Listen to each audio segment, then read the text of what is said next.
Hello everyone.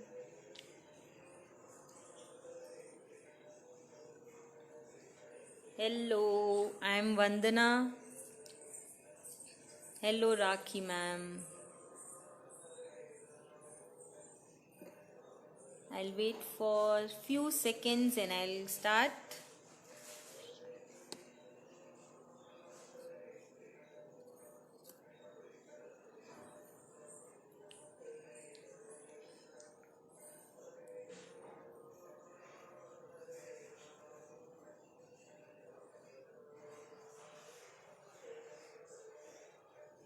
Hi Debolina.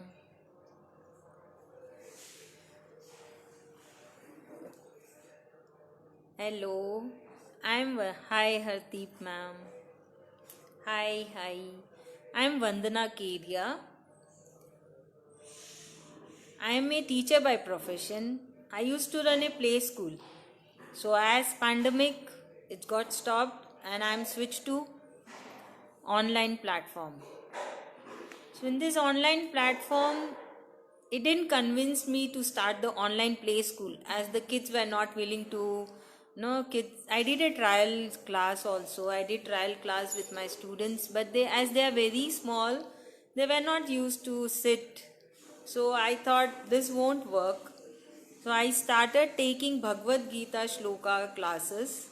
So I teach Bhagavad Gita Shloka chanting and explain all the meanings because all the shlokas are in Sanskrit. So I give them a English meaning.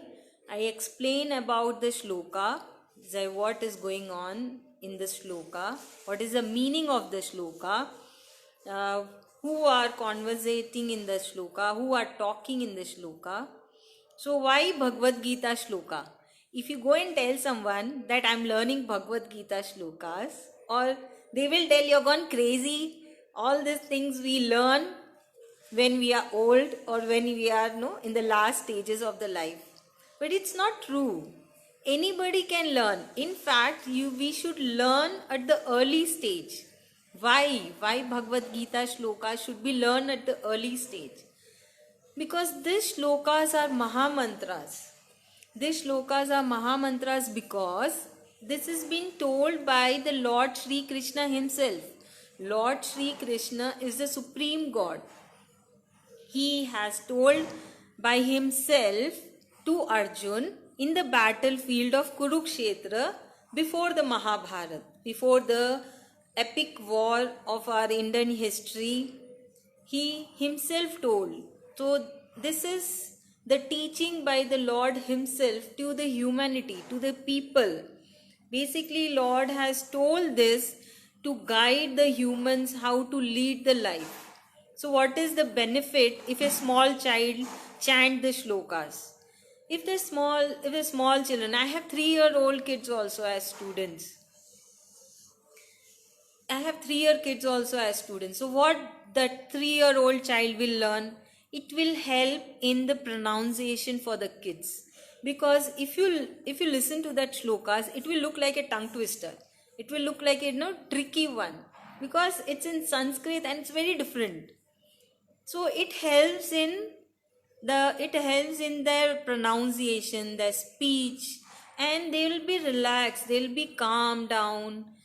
No, their anxiety level will be cooled down because chanting of the shlokas, it creates the positive vibe around the person whoever chant the shlokas. It creates a positive energy even to the person who is listening to it. It's not just who is telling, who is chanting the shlokas, even who is listening to the shlokas. So actually chanting of these Maha Mantras, and especially during this pandemic time when no all over the world everyone is facing some or the other challenge. So this shlokas will help in relaxing your mind. It will show you the way. It will show you the path. It will clear all your problems. Sometimes we are in a situation and we don't know what to do, we actually don't know what to do. It happens with me also. I'm totally confused. I don't know what to do, and I just leave it to Lord Shri Krishna. I tell, oh God, please take care. I don't know anything about it. You have to show me the way. And believe me, I start getting the way. When my school got closed, you just imagine, full-fledged play school was running, full-fledged daycare was running, and it got closed. I was totally confused what to do. Then gradually I started getting the ideas. Okay, I'll go online. I started with handwriting classes. I even take handwriting improvement class. Then I started with the play school online. It Kids were not sitting, so it was not pleasing me. Then again, I started with the Bhagavad Gita shloka classes, and by God grace, I have a good response. And I just want to spread the word. I want to spread the message that everyone should chant the shlokas, the Maha Mantras of Bhagavad Gita. Hi everyone. Hi Asta ma'am. Thank you for giving me the platform to create the awareness about the Bhagavad Gita shlokas. So I would request more and more everyone to chant the Bhagavad Gita shlokas. I even teach online shloka classes. Even if you don't learn from me, you chant the shlokas. All these are in Sanskrit, and if you know the Sanskrit language, you can chant on your own. It's very good. Today I'll make you practice 2 Bhagavad Gita shlokas. Those are in Sanskrit. We will first learn how to chant the shlokas, how to pronounce the shlokas. Then I'll tell you the brief meaning. I'll just give a small explanation because these shlokas are vast. It's a deep meaning of each shloka. We can correlate all these shlokas with us. So basically, I'll just give a small brief explanation. What is this shloka? What does the mean? So till now I have tried my best to convince you all why you should do the Bhagavad Gita shloka, why you should chant. Basically, almost everyone has their thinking that all these things has to be done when we are in the last stage. But no, if you do at the early stage, the before stage, your life become very easy. The Lord Shri Krishna himself helps you in all the way, in all your situations. When you chant a shloka for say about 50 times or 100 times day by day, daily, not just for one day, you have to chant day by day, daily, for months, for years. Lord Shri Krishna himself will become your friend, and he'll be always there with you. You just take an example of a small baby. When a small baby cries, he'll cry and he'll go to her mom, and he knows, like, when he reached to his mom, his problem is solved. Her mother will solve the problem. The same way is with us and the connection with the Lord Shri Krishna. When we are in the situation where we are in a trouble, so we will go to him, he will solve our problem. When we go to him, we know, okay, all the problems will be solved and he's there with us. But it cannot happen just now. Okay, I'll get up and I'll go and I'll ask help to Lord Shri Krishna. No, first we have to chant his shlokas. We have to chant his Bhagavad Gita shlokas. Then he will come to us, he will become our friend, and he'll be always with us. So these are the basic few points of Bhagavad Gita shlokas. Now we will start with the shlokas.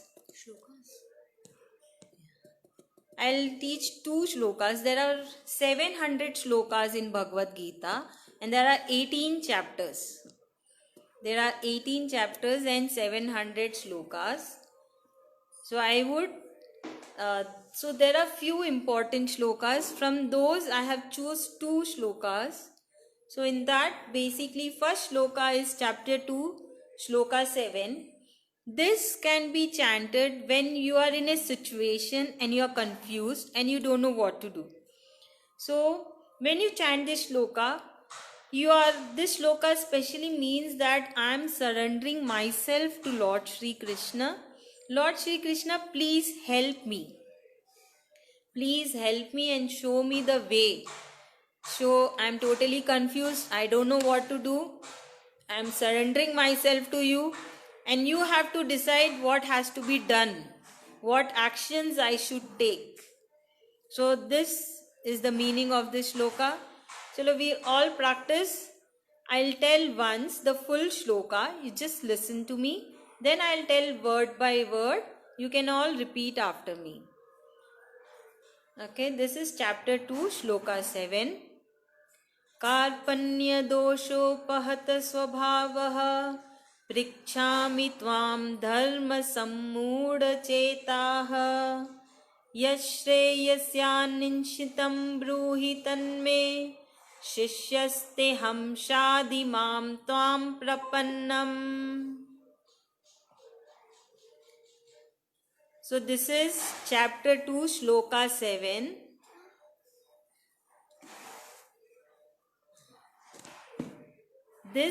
In this shloka, it means that the meaning of this shloka is, whoever is chanting the shloka, I am surrendering to Lord Shri Krishna,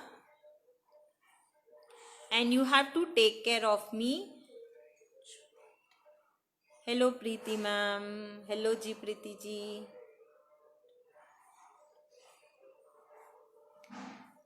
So we are praying to Lord Shri Krishna that I am surrendering myself and please take care of me. Show me the way, show me the path, solve my problem, solve my confusion. So this shloka was told by Arjun to Lord Shri Krishna on the battlefield Kurukshetra. This shloka was told by Arjun before the war, before the Mahabharat. So I'll say word by word because I told everything together. I'll tell by word. If you want to practice, please practice. Karpanya dosho pahata swabhavaha prikchami tvam dharma sammuda chetaha yashreya sya ninchitam ब्रूहि तन्मे शिष्यस्ते हम शादी मां त्वां प्रपन्नम.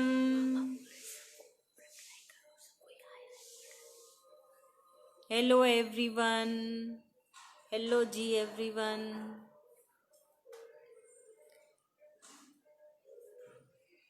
Shall I tell once again?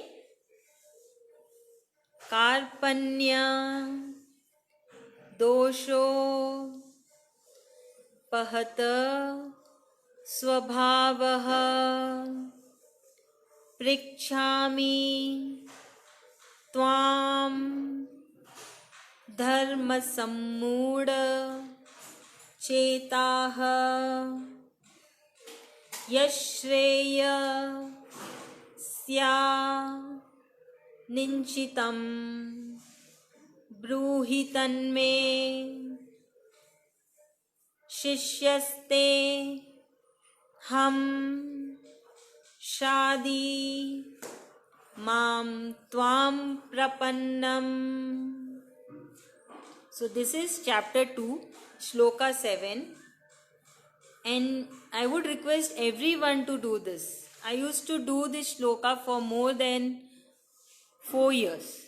Daily one mala. You all must be aware of the mala. In one mala there are 108 beats. So when you do this one, and also one more thing, chanting of one shloka take only 10 seconds.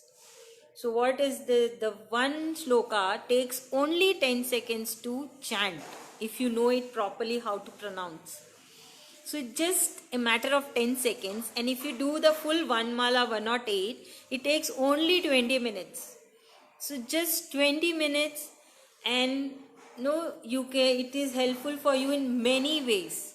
It's thousand of 100 positive ways, good ways, and the results are awesome. So we'll move again. I'll do one more time. Chapter 2, Shloka 7.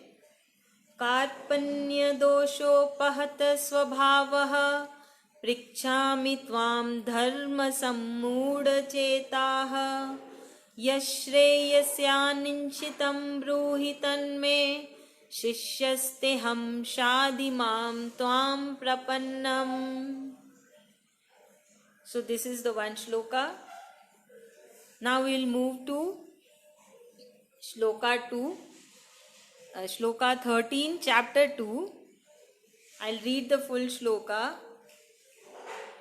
Dehi nosmin yatha dehe kaumaram yovanam jara tatha dehantara praptri dhiras tatra namuihate.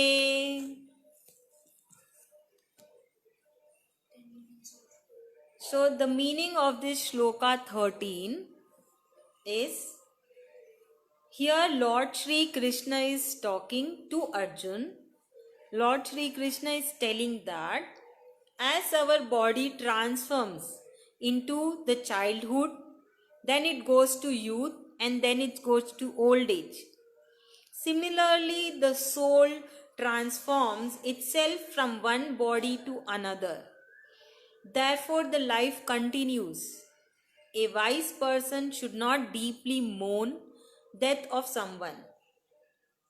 So basically, Arjun is telling, before the shlokas, Arjun is telling that I don't want to fight, I don't want to do this war, because the opposition party is my cousin. There are my cousins, my grandfather, my friends, my relatives. So he's telling, how can I kill them? I used to play with them. There is my own teacher, Dronacharya. How can I kill them? My grandfather, Bhishma Pitama. He's my favorite. How can I kill them? So, on that, Lord Sri Krishna is telling that you should not mourn. You are a wise person. You are a great warrior. You should do your duty. Your duty is to fight for dharma.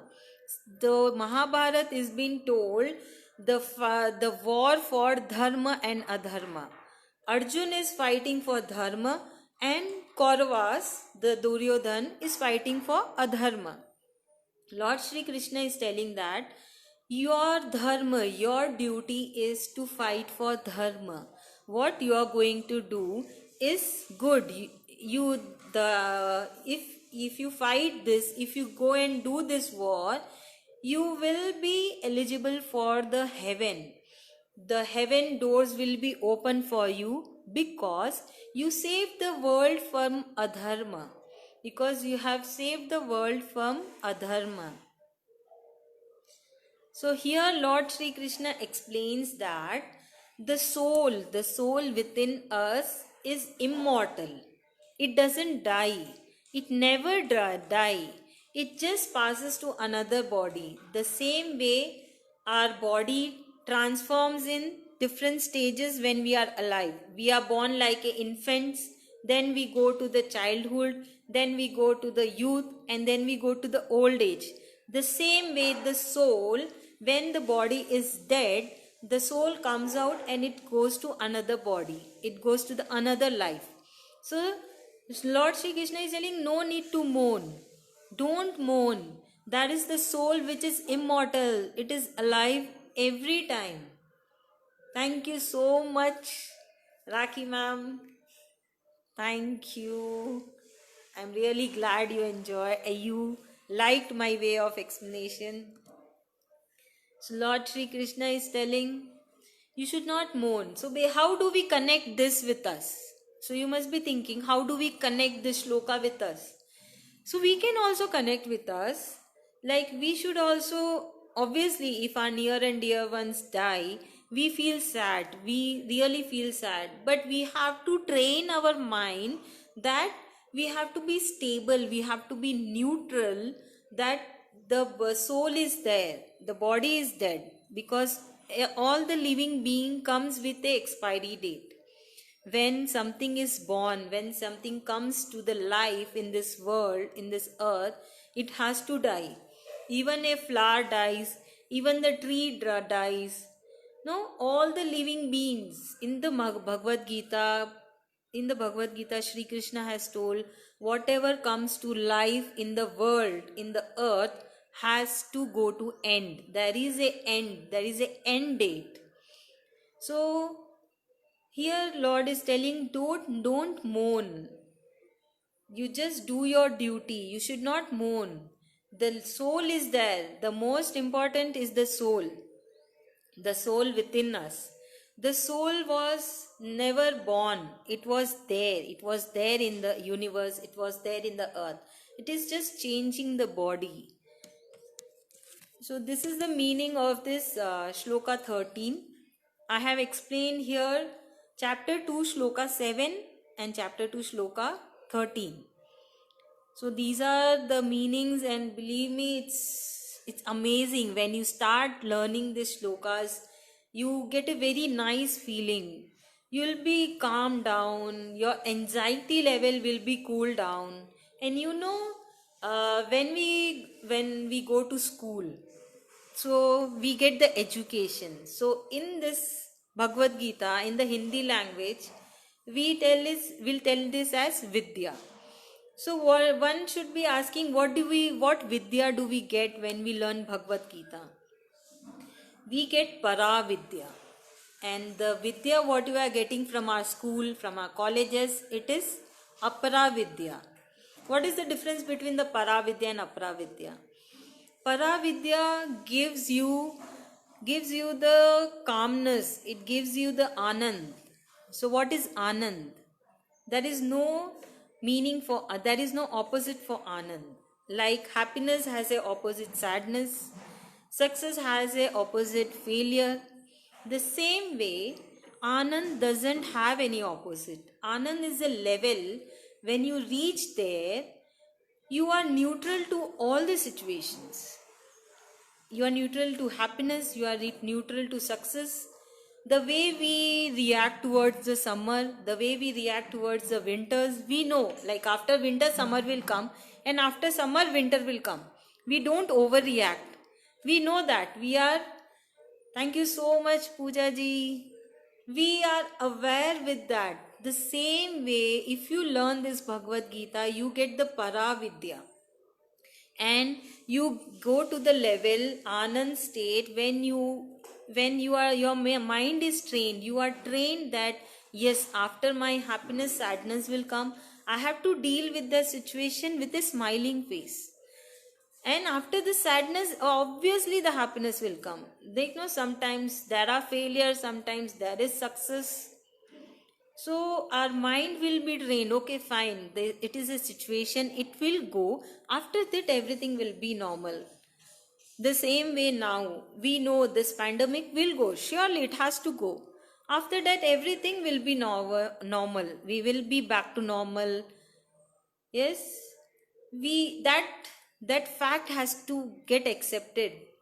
So, learning of the Bhagavad Gita shlokas will help us to accept the fact, to train our brain. This Bhagavad Gita chanting has so much of power that it will automatically create that vibrations in your home. As in this current situation is very important that we chant more and more of Bhagavad Gita shlokas. Why? Because these are the Maha Mantras. These are being told by Lord Shri Krishna himself. It is not been told by any of us. No? So I'm just trying to convey. I only convey that we should all chant this Maha Mantras. Let us all chant together and send that positive vibes in the universe, so that we get back positive vibes. There is a saying, whatever you give comes back to you. So it applies here also.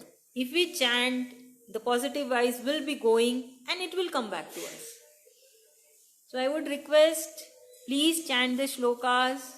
If you want to learn, you can come to me. I teach the shlokas. And if you know Sanskrit, you can do on your own. It's very easy. One shloka takes only 10 seconds. And if you want to do for 1 or 8 times, it will take only 20 minutes. Yes, ma'am. Yes, true. Hardeep, ma'am. Correct. Thank you so much, Reshma, ma'am. Thank you, Surbi, ma'am. Thank you, Pooja, ma'am. Thank you, Asta, ma'am. Thank you so much. Thank you so much. Thank you, everyone, for joining me, for listening to me, for watching me. Thank you so much. I hope Lord Sri Krishna have mercy on us, give us energy, give us the positive vibes. I hope you all enjoyed. Wow, great, Survi ma'am.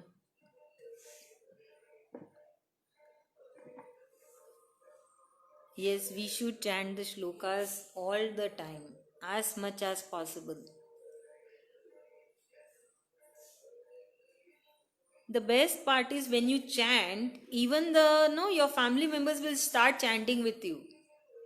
Whoever listens, it's very obvious. Whatever we listen to the most, we start chanting. We start chanting that.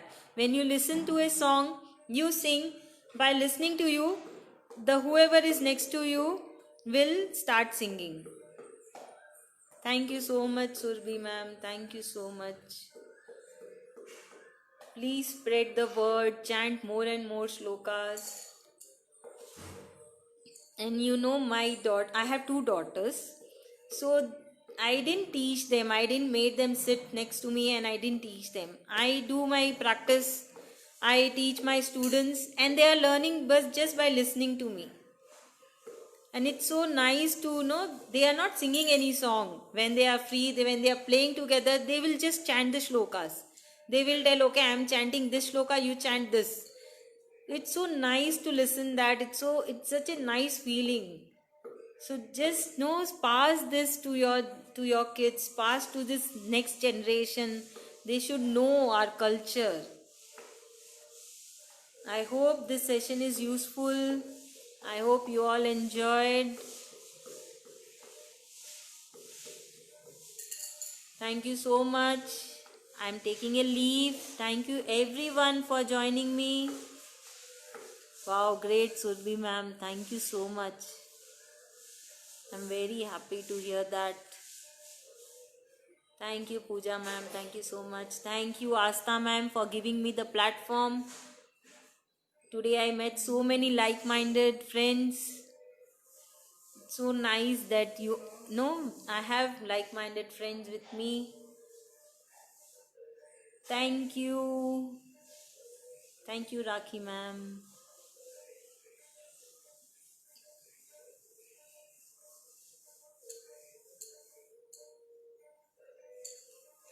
Thank you, Hardeep ji. Thank you, ji. Thank you.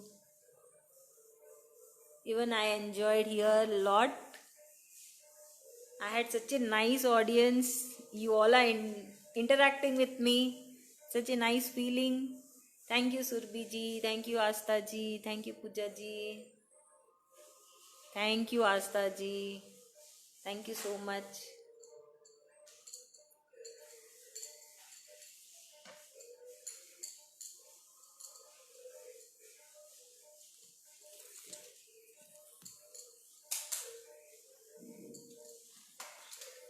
Good evening, ji, Kiran ji. Thank you, my friends. Thank you so much. I'm taking a leave. Shri Krishna. Be safe. Be home. Thank you. Thank you, Asta ma'am, again. Thank you so much. Bye.